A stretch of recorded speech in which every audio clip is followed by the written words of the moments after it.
we did it. Oh God.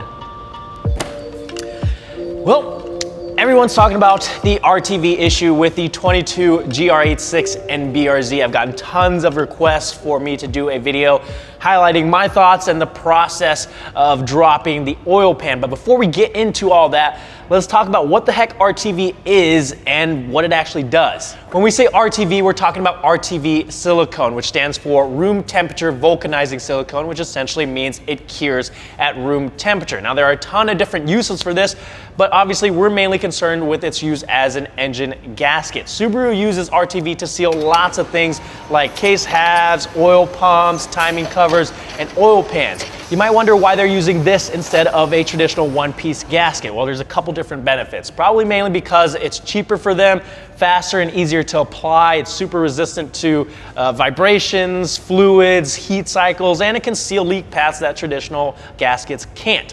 Now, this doesn't mean that it can replace every single gasket in your engine, so don't go replacing your head gaskets with RTV or anything like that, but a lot of manufacturers have been using this in their cars for quite some time now. Problems usually occur not because of the RTV itself, but because of how it was applied. One of the most common mistakes is using too much. More is not necessarily better. There's a specified bead thickness for certain applications. If there's too much, when it's compressed, it squeezes out into areas that you may not want it. In our case, we're seeing excess RTV clogging up the screen of the oil pickup, which can result in oil starvation issues. This isn't the first time we're seeing this either. It was an issue on the previous gen as well. And the design of the oil pickup then was much worse because it only had one screen. So that meant if you got anything stuck in there, you had more of a chance of oil-related failures. In the second gen, they've at least redesigned the oil pickup to incorporate 5 different screens to help maximize the surface area in which the oil can be sucked through. Still though, that doesn't solve the issue of large amounts of RTV getting stuck in the tube. We're seeing people find RTV in their oil filters, on the dipstick, along with it being in their oil pickup tube. Not only in the US, but in Japan as well, which kind of makes sense because it's the same car. A lot of people are wondering how RTV is getting on the dipstick. Well, just take a look at this. The dipstick rests exactly where the timing cover and block meet. And as I said before, Subaru uses RTV to seal the timing cover, so the dipstick is literally resting on a bead of RTV, which I'm assuming is how it's getting on the dipstick. Now, the most notorious case of the RTV issue is Blake Alvarado's GR86. He made a post in a Facebook group on July 30th stating that his car with just under 1,400 miles had an engine failure due to oil starvation. After a teardown, it was found to have a cylinder 4 rod bearing failure, and he also found RTV stuck in his oil pickup. So usually when these things happen to new cars, manufacturers send out a field technician specialist to see what caused the failure and deem whether or not it's warrantable. Well, in this case, instead of inspecting the engine, they went out and looked Blake up on social media and found a photo of him at a test and tune event driving his GR86 and a video of him driving someone else's GR86. They presented this to Blake as proof and denied his warranty claim, leaving him with an $11,000 repair bill. Even after showing the service manager and Toyota corporate the photos of what was in his oil pickup and explaining that the field technician specialist didn't even come look at the engine, they still refused to further escalate his claim, leaving him with 2 options: either pay the $11,000 repair bill or get his car the fuck out of there. Obviously, after how the whole situation was handled, Blake chose to tow his car to a local Subaru specialist shop where he planned on ordering a motor from what I assume was a wrecked BRZ or GR86, which was going to be around $7,000. After he posted this, it absolutely blew up. It got shared across all the GR86 and BRZ forums and groups. Automotive news outlets started sharing articles highlighting Toyota's piss poor handling of the whole issue.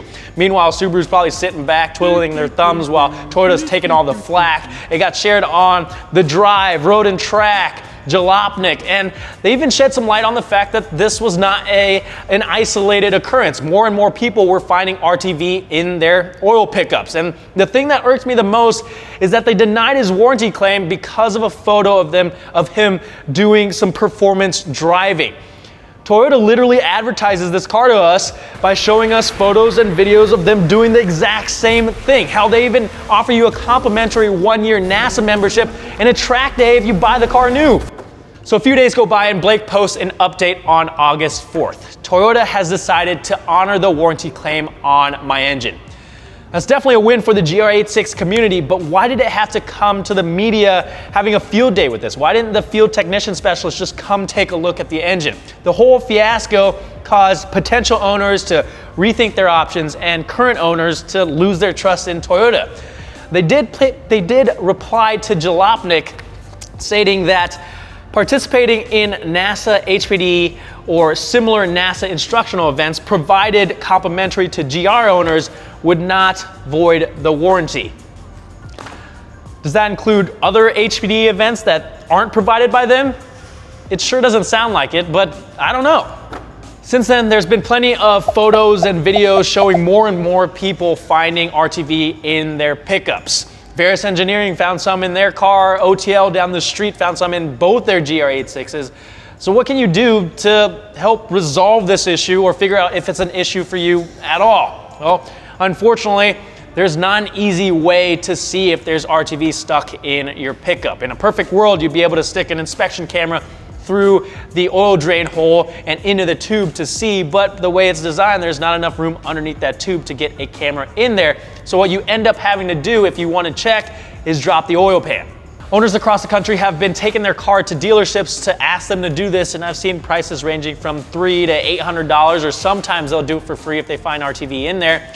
But if you're not comfortable doing this yourself, I'd highly suggest you reach out to your local dealership to see where they stand on this whole issue. However, be aware of shady business practices. Make sure you get photos that verify they actually did the work they said they did.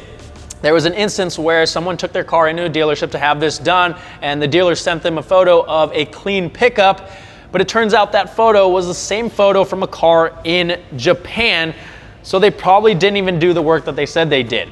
There's a couple things you want to keep in mind if you choose to do this yourself. You want to be really careful when removing the oil pan that you don't damage any of the mating surfaces. I would highly suggest you pick up a tool like this. This is an oil pan separator tool. I'll leave a link to this down in the description.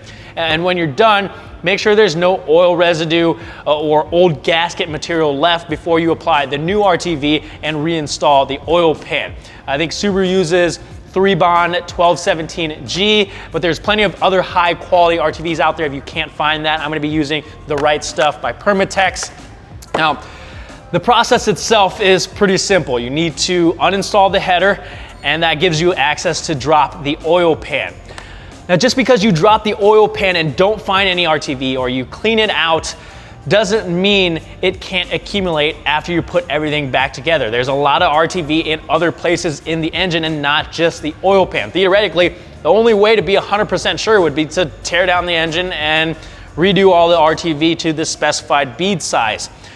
That's obviously not feasible for 99% of owners out there, so the next best thing, if you were very paranoid about this, is to periodically drop the oil pan and check. I'm not including the actual process of removing the oil pan in this video because it's a long enough video on its own, but I will be doing a separate video on that process later on down the road. Now, I do want to say that this probably isn't going to affect a large majority of owners. Obviously, we're still in the early stages of this, so I can't say that with 100% certainty, but keep in mind that there are a lot of these cars out there that don't have any issues whatsoever. That doesn't mean that there's no RTV in their pickups, but just because you have some RTV in your pickup doesn't mean that your engine is just gonna up and explode on you. At the end of the day, I just wanted to share the information that I had with you guys to help you make an educated decision on what you wanted to do with your car. Like I said, I'm gonna drop the oil pan on my car because I'm comfortable with it, but what you do with your car is completely up to you. You can take it to the dealership, you can do it yourself, or you can just drive it. If you found this video helpful, please consider hitting that like button and subscribing for more GR86 content. I apologize for the amount of times I said RTV in this video. It's probably like 25 plus times now. I'm honestly not that worried about the whole RTV issue. I truly do love these cars and can't wait to throw more parts on mine. I've got parts waiting to be installed in that cabinet there. So thank you guys so much for watching, and I'll see you guys next time.